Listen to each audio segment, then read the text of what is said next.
After you flew a number of missions from Angar, you got R&R finally. Yeah. And where did you go? R&R, that was rest leave. We were sent to Hawaii for 10 days. I think it was 10 days. They had some very pretty American girls there. I don't know, I don't think they were from the USO, you know, the service. Could have been But nurses they were there, you know what I mean, to meet the guys, to say hello. I mean, as far as I was concerned, I said hello. You know what I mean? But more than that. Were you a shy boy? More or less, yes. To the girls? Yeah. I had a picture, gave it away. I had a redhead there from Oklahoma that she liked me.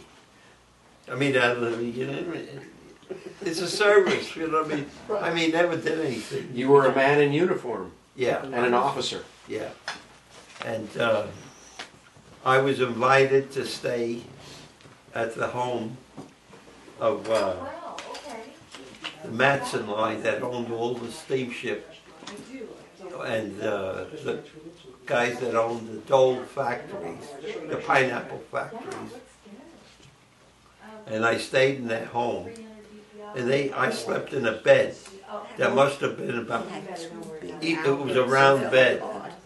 It must have been about 15 feet round, with sheets.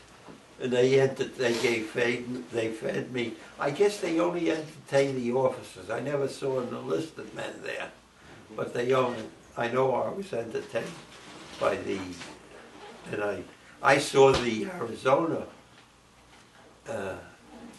in the water when it was sunk. I saw that. I stayed there a couple of days. Then from there, they sent us directly to Okinawa. When we got to Okinawa, our stuff was already in Guam, in Okinawa. So we never went back. From wrestling, we never went back to Guam. We went directly to Okinawa. While you were on rest leave, the whole group moved from Angar. The whole group moved up to Okinawa. But when you got to Okinawa, where was your stuff? It was in a tent. And then we made contact with one of the Navy petty officers. They knew more than the regular commissioned officer. They ran the ships. And we got wood from them. When you say we, I think you mean you. Well, gave them a quart of liquor. They gave us wood. Tell us about that. Your crew didn't drink? No, none of the crew officers drank. We got liquor, 24 bottles of liquor. And the enlisted men got beer. We got liquor. We could have sold the liquor, could have made over $300 a bottle. But we traded it in for wood, food. The food, every day I would go to the Navy, I think they were called the destroyer tenders. They had all the food and equipment. And I gave one of them a quart of liquor, and he gave us wood. We built a complete tent with it. A whole floorboard, maybe was 20 feet long, 20 by 20. Beams that went straight up, a roof, and then all we had to do was put a tent on top. Oh, we were well protected. Tell Ken we had the type food. Tell Ken what you did with the steaks. Huh? What did you do with the steaks? We got for a bottle of liquor. The 4 officers in the tent couldn't eat everything we had.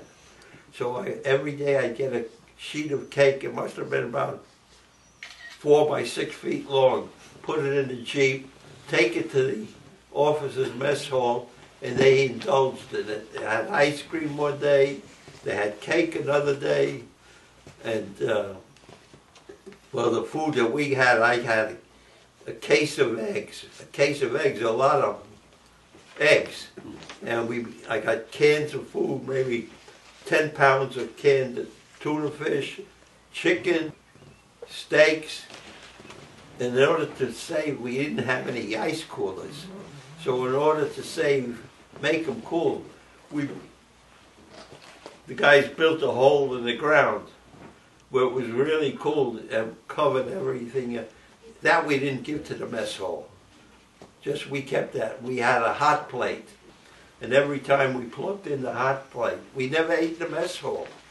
And every time we ate them in a tent using the hot plate, it blew out all the area, everything. It blew out all the lights in the whole area. They knew where it came from, but you know what I mean. They don't care. They didn't care. O.C. says in some letters home and during that time that he's getting fat from Jack's cooking. Yeah.